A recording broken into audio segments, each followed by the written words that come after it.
This Austrian circuit, nestling in the footholds of the Alps, has a big history going back to 1964. Race not held actually on this circuit, but on the airfield, the military airfield just behind it in the little town of Zeltweg. 64 Austrian Grand Prix, won by Lorenzo Bandini. Most of the others all dropped out because the surface was so rough. This actual venue was born in 1970, the first Austrian Grand Prix at the Österreichring stage that year. That was the year famously that Frank Williams, although he had his own Formula One team, sported a t-shirt saying, "Jochen Rindt to be world champion." Go for it, Frank. And then it went on. 1975, a half points race. Of course, we lost Mark Donoghue that year. Here's a picture of me watching in the infield. The actual infield section hasn't changed that much, unlike me. It's not exactly the same corners, but nonetheless, you get the same feel, same flow.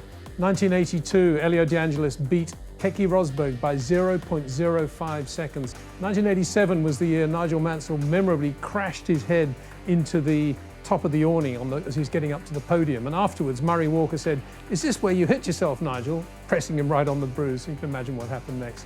Anyway, to today's race. This circuit has undergone various changes.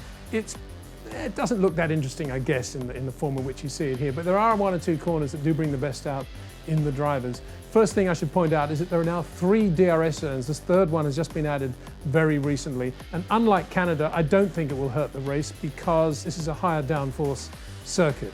Whether it will actually improve overtaking will remain to be seen. It's a very, very difficult circuit on which to overtake. Now let's have a look now at the elevation of this Red Bull Ring. It's pretty high, which means that the air's a bit thinner, downforce is less, the brakes are going to have to work harder because they're going to be hotter.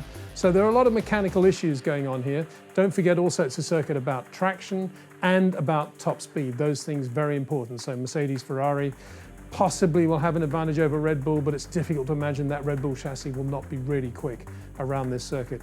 Looking at the circuit in more detail now, turn 1 is a little bit like the first corner in Austin, but goes the other way, of course. Very steep uphill braking area. You can't see the apex. An interesting first corner as well. That's why I call this circuit a sort of TV circuit as much as it is anything else.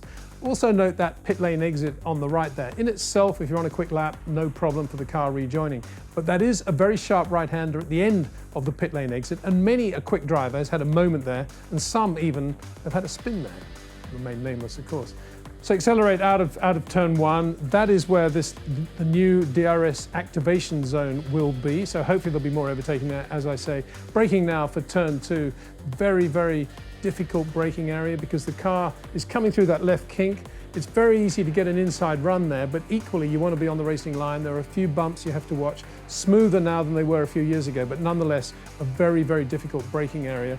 Having said that, in terms of grip, mid-corner, you can be offline going through that right-hander and still not lose much ground. It's got a nice wide exit and you can get away with it. Fernando Alonso had a big shunt coming out of there. And don't forget also that a massive shunt that Nick Heidfeld caused when he had cold brakes after a restart going into turn 2 and T-boned Takuma Sato, who at that stage was driving for the Jordan. Neither driver seriously injured, but a very nasty moment after a restart with cold brakes. Anyway, heading out of turn 2 now, turns 3, 4, 5 really are the characteristic corners of the Red Bull Ring. Beautiful section of road, plunging downhill, and then a bit of a rise as you come out of turn 5 towards 6 and 7. 7 is a flat-out right-hand kink. Out of 7, plunging downhill into what used to be the Jochen Rindt curve, just one final loop. That's now basically been subdivided into 2 right-handers, both of which require tough braking. It's what they would call, I guess, a technical circuit. I've never really understood what that term means, but I guess it means you've got to get the braking absolutely perfect. As you accelerate out of the last corner, an historic moment. Lovely part of the world to be. Mountains on the right, history of the Austrian Grand Prix.